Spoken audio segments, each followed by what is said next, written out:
Welcome to Not Milk Never Milk. Subscribe if you're lactose intolerant. You start by preparing the phone and going straight to the sound controls.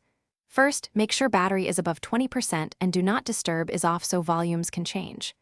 Once done, open Settings, tap Sounds and Vibration, then Volume. You will see separate sliders for Media, Call, Ring, and System. Focus on the Media slider. Make sure a media app is playing audio while you adjust so you hear real-time changes. This gives immediate feedback and avoids guessing. You now execute the core adjustments while audio plays. Start playback of a familiar track or video, then raise the media slider fully up to confirm output, then ease it down to your preferred level so you lock in perceived loudness. If you use Bluetooth or wired headphones, toggle their connection and repeat. Some Samsung models route media separately.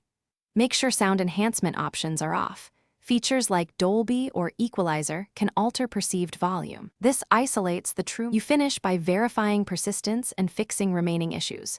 After setting the media slider, reboot the phone so the change sticks across apps. If audio remains wrong, clear the media app cache or reset app preferences to restore default routing. Make sure the volume limiter or headphone safety settings are disabled. If nothing works, perform a factory reset only after backing up data. Troubleshooting tip: if audio works on other devices, test headphones and Bluetooth on another phone to rule out hardware problems.